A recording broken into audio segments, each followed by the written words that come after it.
Hey, what's up guys? Welcome back to another video. I just really want to say quickly, if you guys have been following the rebuild on my Legacy GT right there, you can see it kind of blurry behind me. Thank you. It is done. She is complete. Other than the bad news from the last video, which was our transmission was damaged during the tow. Now I'm sure people are wondering, did I get compensated for the tow? Quick answer is no. I reached out, they denied everything, even showed them proof, and blah, blah, blah, denied it, and so on. I could take them to small claims, but it's just not worth the hassle. Honestly, I looked into it, and you're gonna have to pay court fees. You're gonna have to, have proof that it was repaired at a shop, show bills, and blah, blah, blah, and it could take up to a year to get that dealt with, and I just really do not want to deal with that. It is what it is. I'll just take the loss. It sucks, but oh well. Because of that whole fiasco, I just needed to step back and take a break from cars. I just honestly, after I had the Legacy done, I was just excited just to drive it and just like relax. And finding out that my transmission was busted just didn't hit right. So I took a few weeks off and I edited some videos and I got the transmission out of this parts car, which it's pretty well good to go. She looks like overall she's in good shape. I might change a couple of seals and bushings, but other than that, like, we should be good to throw it in. So you're probably clicking on this video because your Legacy does not lock or unlock with the key fob, but it works with the key. So I can hit unlock, okay, rear door open, front door, it's not open, so that sucks. I can then go, it unlocks, and then I can lock it. This is gonna alarm. For some reason it didn't alarm, but it is locked. Or it should have been locked. Apparently Legacies have a bad issue with their actuators going. So the parts car has a good actuator. So I went ahead and I pulled it out. And that's it right there.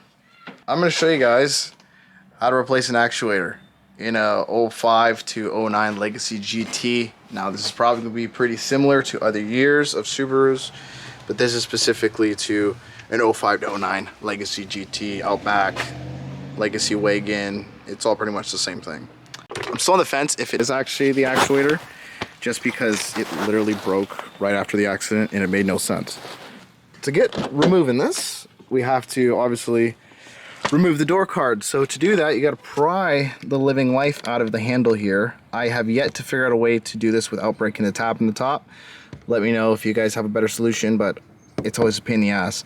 So you remove that, you're going to see a Phillips screw down here. You're going to have to take a flathead, remove this plastic trim, so stick it up and pull it down, reveal another Phillips, and then the whole door card can pop right off, and it's that simple. Well, you'll also have to take this off right here. It's not too difficult, I swear. It's pretty much off. There you go, in the mud. All right, let's take this off.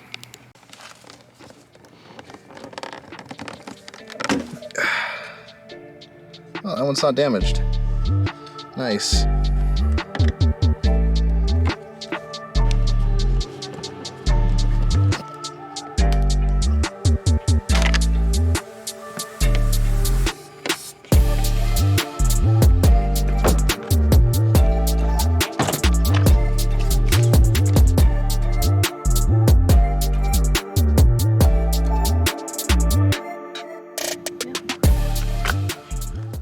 So with the door card off, this might look pretty intimidating, but honestly, it's not too bad. The actuator is pretty well this right here. So you're gonna have to take out the 3 Phillips, and then this is a part of it. So you're gonna have to slide that through and basically just take off, not all of it, but a bit of this plastic sheeting. With the plastic off, I went ahead and disconnected this connector. It's located in behind here. The reason why I took this off is I just really quickly want to test out this actuator just to see if it is or isn't going to work with the car right now. Because if it works, that means for sure this actuator is no good and that one is good. If it doesn't work, there's potentially a bigger issue with this actuator. Like maybe it's the wiring, maybe the wiring here got nipped, but honestly I don't really think that's the case. So let's plug it in and give it a quick test. Okay, so what's gonna happen?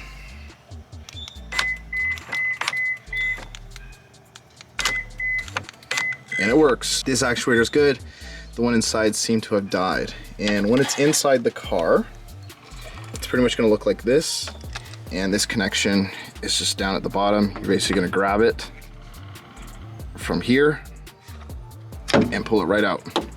So to get this actuator out now, there's the 3 screws, and then up here and here, there's a clip. They're gonna be hard to show, but you basically have to pry it and turn it. If you get my drift. Unfortunately, this is kind of the best angle I can get for you guys. It's basically this yellow clip up here, and you're gonna wanna push it this way, and then it will free up the hook. You can kind of see it from this hole. That's it right there. I don't know, you guys are gonna have to see it in person. This is something I can't really get a good angle at.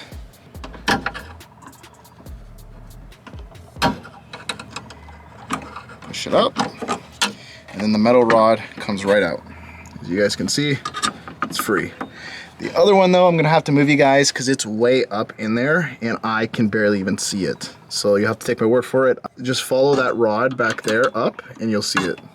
But now both of the rods are indeed free. Just take my word for it.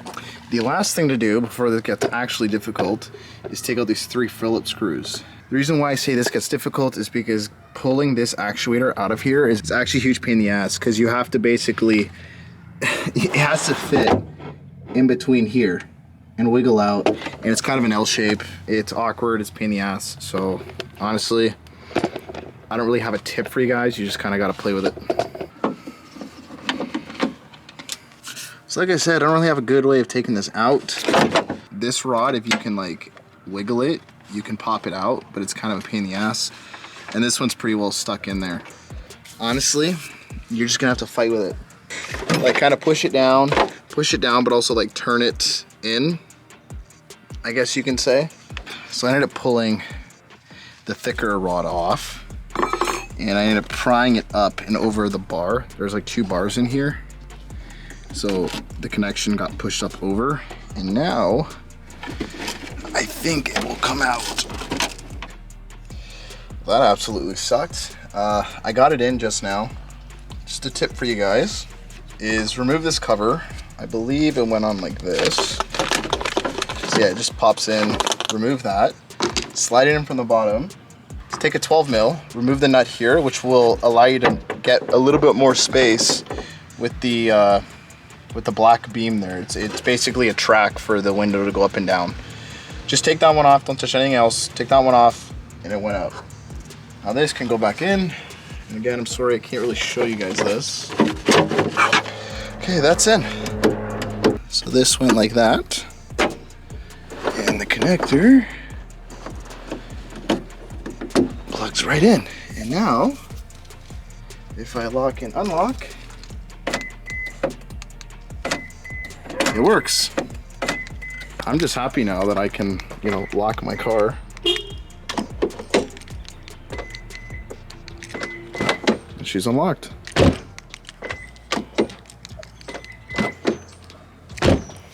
And to think it was this. The timing of this braking was extremely weird. It's frustrating that it broke, but I'm just happy that this is gone out of my car. I hope that video helped you guys. Honestly, it wasn't too bad of a video to do. I've definitely done worse, but it's not easy getting that actuator in or out. After I removed that 12 mil bolt that held the track for the window, it made it a lot easier. It pretty well just like slipped in. If you guys follow those tips I recommended, you should have a pretty easy time doing this. I'm just happy I can lock and unlock my car now easily and not have to worry about if I locked it or not. So this little car back here, she's definitely coming along. The STI is in there too. That's gonna come out soon actually. It's getting pretty nice. As you can see, I'm in a sweater again. So if you guys enjoy that video and it helps you, please let me know. I love hearing your comments about how the video helps. If you enjoyed it, you want to see future videos that I might do to this car, please follow. I'm telling you guys, I have more coming. It may not seem like it, but I have a few things lined up. On the top of my head, I probably got another 3, 4, maybe 5 videos lined up for this car. Just saying, if you got a GT, you might as well subscribe. I almost forgot, and I feel like it's gonna be asked, so I might as well throw this in at the very end before I close it out.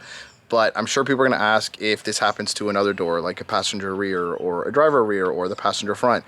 Is the procedure going to be the same? I don't have a direct answer, but I would say yes. I would believe it would be the same based off of my history with Subaru. They kind of make everything the same based on different sides.